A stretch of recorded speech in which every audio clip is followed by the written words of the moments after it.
For this last part of the lecture, we're just going to talk about the qualifications for a forecaster, what the job market looks like, some of the challenges that are in the market, an example of a fashion forecasting company, and then just a final wrap up of this segment of the lecture.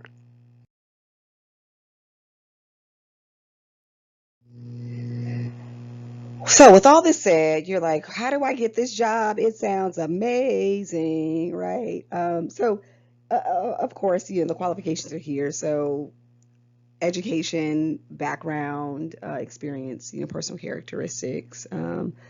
Securing a position in trend forecasting it doesn't happen quickly. This is one of those many years of industry experience are required because it's such a multifaceted, there's a lot of data and studying and understanding that is not taught even with getting this degree, right? With getting a degree in fashion merchandising or design or visual arts, right? There's a lot of experience that comes with it that you'll have to know. And forecasters, sometimes they've worked as designers or buyers and before they moved into the trend forecasting, and they may be journalists. A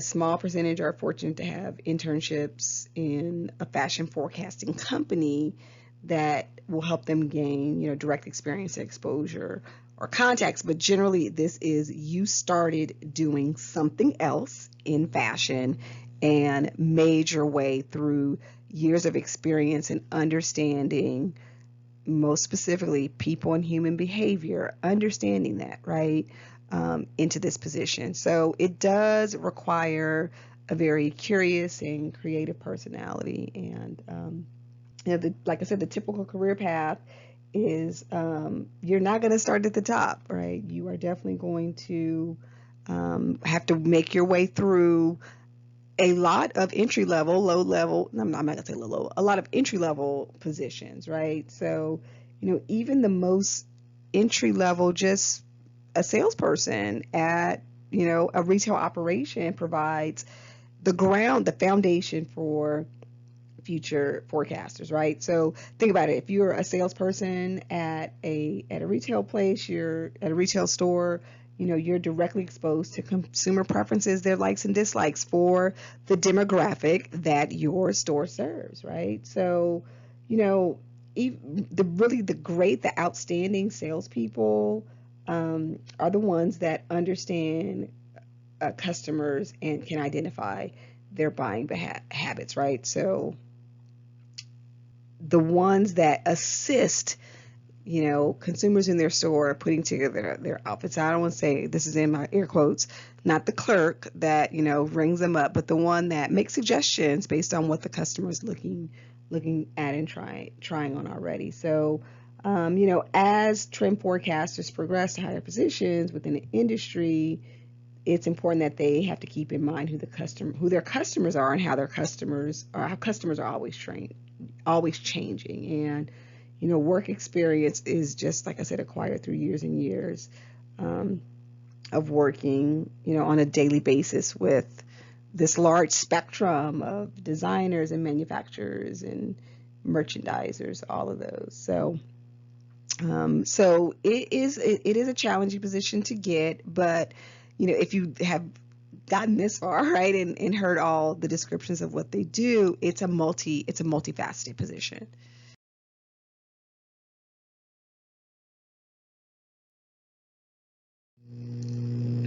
This is an awesome job, right? It is an awesome career, but just in all actuality, the fashion industry just has a limited number of these jobs.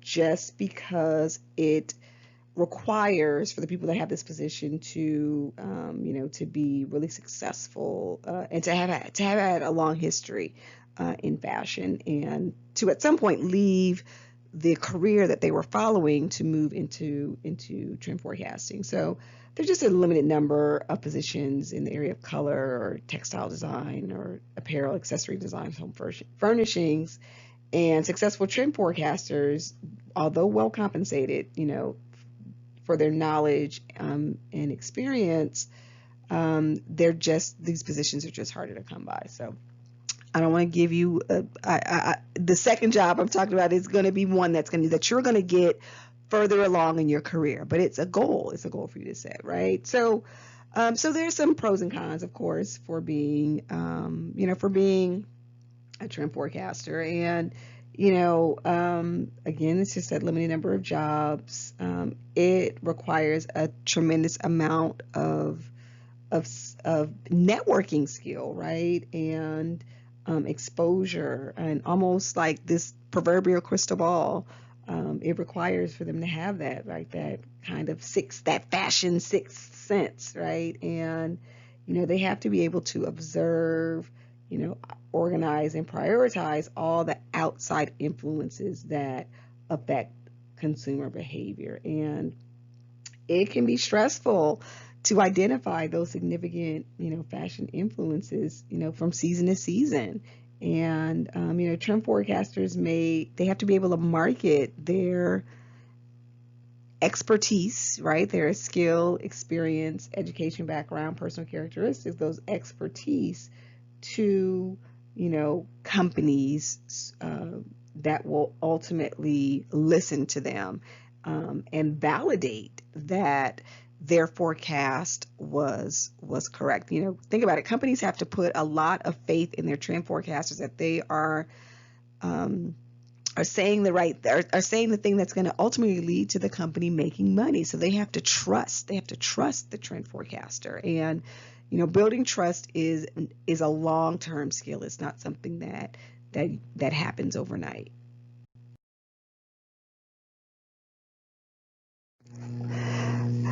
We talked about this earlier. I alluded to it earlier. So let's dig a little bit more into an actual fashion forecasting company. So Worth Global Style Network was founded in 1998 in London by Julian and Mark Worth, and it's one of the most successful online forecasting companies, services, to emerge. And they offer research and trend analysis and news to fashion design and style and apparel industries. They have about 100 people on staff. So again, not a huge employee base. They just travel extensively around the world, just gathering info. And their team includes, writers and photographers and analysts and trend spotters. And we're going to look at a trend spotter in the next section. After you complete this, we'll look at a trend spotter. And those are just folks that are all over the world. So we're going to be using someone that does a lot of work for British Vogue. She's a fashion designer and journalist and influencer and just, kind of social icon.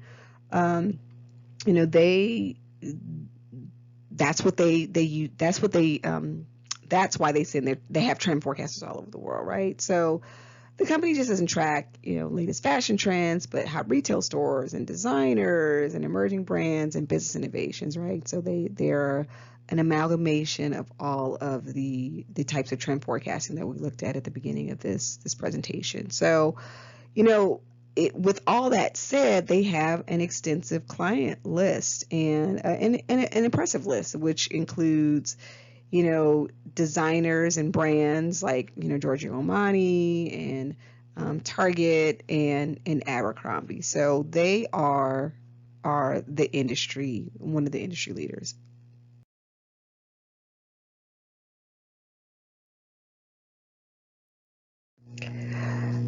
To wrap it up, trend forecasters are central to the fashion industry, right? And accurate forecasting really can make or break a company. And every designer, merchandiser, retail organization, and many manufacturers need to be aware of trend predictions to ensure that their garments will appeal to their specific target market and target customer. And trend forecasters, like I said, they can be employed by, broad spectrum firms or fabric houses, companies that specialize in color trends, or businesses that project those population trends. And they just gather information by, looking at market research and couture and new designers and old designers and trade shows and art and design, travel trends, fashion,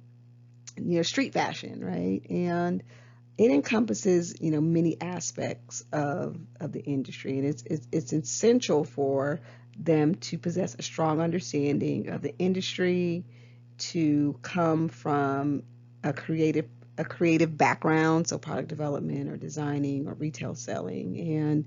And this is a position that is a mid to end of your career position. So you're like, well, Professor Johnson, why do you have it? Why are we talking about in chapter 2? Right? We're talking about in chapter 2 because of the other topics that we're talking about, right? So we're talking about market segmentation and, the socioeconomic components of that influence fashion. And you often don't know what job you want until you get in the job. And this is one of those jobs that you won't get until you've done a couple of other things in order to prepare you to be a trend forecaster. So that's why I have included this early on in our study of fashion careers. So trend forecasting, fashion forecasting, creative director, all interchangeable terms for what this career encompasses.